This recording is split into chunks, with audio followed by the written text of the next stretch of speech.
तो good morning friend. अब हम लोग एस्टिमेटिंग एंड कॉस्टिंग का चैप्टर नंबर 2 का मेथड ऑफ बिल्डिंग एस्टिमेट का अब हम लोग क्या करते हैं, आगे का पार्ट समझने का कोशिश करते हैं। तो हम लोग अभी तक लॉन्ग वाल के बारे में समझ चुके हैं। अब हम लोग क्या करते हैं, शॉर्ट वाल के बारे में समझने का कोशिश करते हैं। तो देखिए क्या कहता है कि फोर शॉर्ट वाल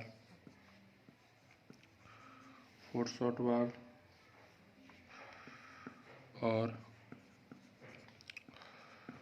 क्रॉस वाल from the centre length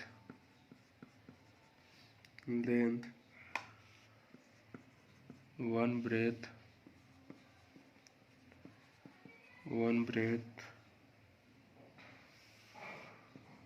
of wall is। तो आपका क्या करेंगे कि शॉर्ट वाल मेथड में जो शॉर्ट वाल और क्रॉस वाल जो होता है उसमें एक ब्रेथ को हम लोग क्या कर देंगे, सब्ट्रैक्ट कर देंगे। लेकिन आपका लॉन्ग वाल में क्या हो रहा था, ऐड हो रहा था, और यहाँ क्या हो रहा है, सब्ट्रैक्ट हो रहा है। तो अब कहानी उठेगा कि सब्ट्रैक्ट क्यों करें, ऐड क्यों नहीं करें। तो देखिए ये आपका क्या हो गया, रूम मान लीजिए, सपोज डेट एक मेरा रूम है, ये मेरा सेंटर टू सेंटर डिस्टेंस हो गया, ये मेरा सेंटर टू सेंटर डिस्टेंस हो गया, ये मेरा सेंटर टू सेंटर डिस्टेंस हो गया, ये मेरा सेंटर टू सेंटर डिस्टेंस हो गया। अब कह रहा है कि उसमें हम लोग सब्ट्रैक्ट क्यों कर रहे हैं। तो सब्ट्रैक्ट करने का बात इसलिए हम लोग कर रहे हैं क्योंकि सबसे पहला कंडीशन ही उठता है कि हम लोग जानते हैं कि जो शॉर्ट वाल और क्रॉस वाल होता है आपका क्या होता है, अंदर से अंदर डायमेंशन होता है। यानी ये डायमेंशन को हम लोग क्या कर देते हैं, शॉर्ट वाल कह देते हैं। तो शॉर्ट वाल में आपका क्या कर रहे हैं, अंदर टू अंडर डायमेंशन ले रहे हैं। तो अंडर टू अंडर डायमेंशन कहने का मतलब ए वाल और ए वाल का हम लोग क्या करेंगे, इंटरनल डायमेंशन हम लोग लेंगे। तो इसके लिए हम लोग क्या करते हैं कि सेंटर टू सेंटर डिस्टेंस हम लोग निकाल लिए, और ए पोर्शन एक आधा बच गया इधर, और आधा हाफ पोर्शन आपका इधर साइड से बच गया। तो ए पोर्शन और ए पोर्शन दोनों मिलके आपका क्या होगा, एक ब्रेथ हो गया। और एक ब्रेथ को अब क्या करेंगे, हम लोग क्या कर देंगे, देखिए ए पोर्शन हो गया आधा पोर्शन, और आधा पोर्शन ए वाला, और हमको निकालना क्या है, ए वाला डिस्टेंस, यानी ए वाला डिस्टेंस हमको निकालना है। तो ए डिस्टेंस निकालने के लिए अब हम लोग को क्या करना पड़ेगा कि ए डिस्टेंस और ए डिस्टेंस को क्या करना पड़ेगा, पूरा डिस्टेंस में से हमको इसको और इसको क्या कर देना होगा, माइनस कर देना होगा। तो ये आपका हाफ ब्रेथ हो गया और ये आपका हाफ ब्रेथ हो गया। तो हाफ हाफ मिलकर आपका क्या हो गया, एक ब्रेथ हो गया। तो ए डिस्टेंस में से हम लोग क्या कर दिए, पूरा डिस्टेंस में से अगर एक ब्रेथ को माइनस कर दिए तो हमको क्या मिल जाएगा, इंटरनल डायमेंशन मिल जाएगा। और जो शॉर्ट वाल होता है आपका क्या होता है, इन टू इन होता है, इसलिए इसमें क्या करते हैं कि इन टू इन के लिए आपका क्या कर दिए, इंटरनल डायमेंशन मेजर कर दिए। तो शॉर्ट वाल में हमेशा याद रखना है कि शॉर्ट वाल में आपका क्या करते हैं कि सेंटर टू सेंटर लेंथ में से एक ब्रेथ को क्या कर देंगे, घटा देंगे। घटाएंगे क्यों, तो आप समझ चुके हैं कि यहाँ से यहाँ सेंटर टू सेंटर डिस्टेंस है, लेकिन जो शॉर्ट वाल होता है इन टू इन डिस्टेंस होता है। तो ये जो एक्स्ट्रा पार्ट हो गया, जो एक्स्ट्रा पार्ट हो गया उसको हम लोग घटा देंगे। लेकिन लॉन्ग वाल में क्या हो रहा था, आउट टू आउट हो रहा था, यानी हम लोग क्या करना पड़ेगा, उसमें हमको जोड़ना पड़ेगा। तो शॉर्ट वाल में हमको क्या करना पड़ता है, घटाना पड़ता है। आगे करा है शॉर्ट वाल लेंथ इज, तो जो शॉर्ट वाल होता है आपका क्या हो जाता है, इन टू इन हो जाता है, यानी अंदर से अंदर जो डायमेंशन होता है वो आपका किस में हो जाता है, शॉर्ट वाल में हो जाता है। आगे करा है कि शॉर्ट वाल लेंथ इन टू इन, तो आपका क्या हो जाएगा, centre to centre distance minus 1 breadth. तो शॉर्ट वाल में हम लोग क्या करेंगे कि सेंटर टू सेंटर डिस्टेंस निकाल दिए और एक ब्रेथ को हम लोग माइनस कर दिए। एक ब्रेथ को माइनस क्यों करते हैं, इस चीज़ भी हमको समझ में आ गया। चलिए आगे आते हैं। In foundation the offset of concrete on either side may be 10 centimetre to 20 centimetre. तो देखिए फाउंडेशन में जो ऑफसेट हम लोग देते हैं, जैसे ब्रिकवर्क किए तो ऑफसेट क्या होता है उसको समझने का कोशिश करते हैं। जैसे मान लीजिए आपका क्या हो गया, लाइम कंक्रीटिंग हो गया, और यहाँ से हम लोग क्या कर दिए, मेशनरी चालू कर दिए। ये आपका मेशनरी वर्क शुरू हो गया, मेशनरी वर्क शुरू हो गया। तो ये जो पोर्शन हो गया, इस पोर्शन को हम लोग क्या कह देते हैं, ऑफसेट कह देते हैं। तो ये पोर्शन को हम लोग क्या कह दे रहे हैं, ऑफसेट कह दे रहे हैं। तो इस पोर्शन को हम लोग क्या कह दे रहे हैं, ऑफसेट कह दे रहे हैं। और ऑफसेट हम लोग जनरली कितना दे देते हैं, 10 सेंटीमीटर से लेकर 20 सेंटीमीटर तक। और ये आपका क्या हो गया, लाइम कंक्रीटिंग हो गया। और लाइम कंक्रीटिंग में जो ये एक्स्ट्रा पार्ट होता है इसको हम लोग क्या कह देते हैं, ऑफसेट कह देते हैं।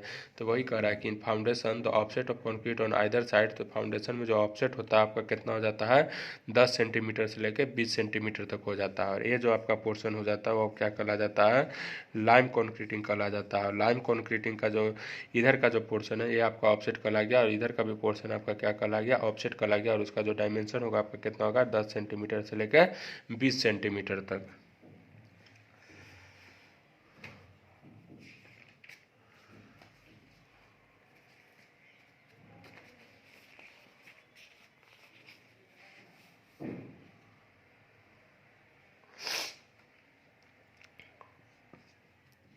देखिए अब आगे कहता है, इन foundation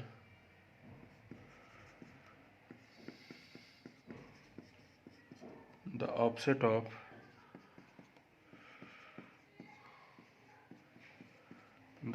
of concrete on either side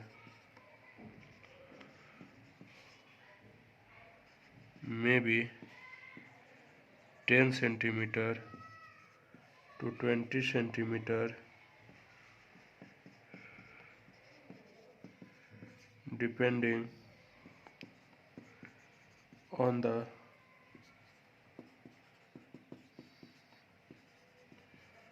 thickness of concrete, usually less than the thickness of concrete। तो देखिए, तो जो हमको 10 सेंटीमीटर से 20 सेंटीमीटर हम लोग को ऑफसेट देना है वो आपका किस पे डिपेंड करता है, वह आपका डिपेंड करता है थिकनेस ऑफ कंक्रीट पे।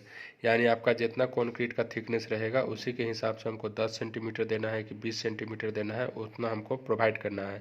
तो अगर जितना ज़्यादा थिकनेस होगा आपका क्या होगा, उतना ही ज़्यादा ऑफसेट होगा। तो जो आपका क्या हो जाता है कि जो हम लोग ऑफसेट देंगे आपका क्या हो जाएगा, थिकनेस ऑफ कंक्रीट से कम होता है। यानी जो आपका ऑफसेट हो जाएगा वो आपका जो ऑफसेट हम लोग प्रोवाइड करेंगे, आपका जो थिकनेस ऑफ कंक्रीट है इससे हमको क्या करना है, कम देना है। तो इसलिए कह रहा है कि जो आपका फाउंडेशन में जो ऑफसेट होता है आपका 10 सेंटीमीटर से 20 सेंटीमीटर जो हम लोग ऑफसेट प्रोवाइड कर रहे हैं, तो वह आपका किस पे डिपेंड कर रहा है, तो वह आपका डिपेंड करता है थिकनेस ऑफ कंक्रीट पे। यानी जो ये आपका जो थिकनेस होता है उस चीज़ पे डिपेंड करता है। तो अब सवाल पूछता है कि अगर इसका जो थिकनेस जितना रहेगा उस थिकनेस से आपका ऑफसेट जो होगा वो आपका क्या होगा, कम ही होगा। तो आपका जो 10 सेंटीमीटर से 20 सेंटीमीटर तक जो आपका फाउंडेशन का ऑफसेट होगा वह आपका किस पे डिपेंड कर रहा है, वह आपका डिपेंड करता है थिकनेस ऑफ कंक्रीट पे। और जो थिकनेस ऑफ कंक्रीट होता है आपका क्या हो जाता है, आपका थिकनेस ऑफ कंक्रीट से आपका क्या हो जाता है, जनरली ऑफसेट हम लोग क्या करते हैं, कम ही देते हैं। तो हम लोग को याद रखना है कि जो हम लोग ऑफसेट प्रोवाइड करेंगे वो आपका कितना प्रोवाइड करेंगे, 10 से लेकर 20 सेंटीमीटर तक प्रोवाइड करेंगे। और वह आपका किस पे डिपेंड कर रहा है, तो वह आपका थिकनेस ऑफ कंक्रीट पे डिपेंड कर रहा है। और जनरली जो हम लोग ऑफसेट देंगे हम लोग थिकनेस ऑफ कंक्रीट से क्या करते हैं, कम ही देते हैं।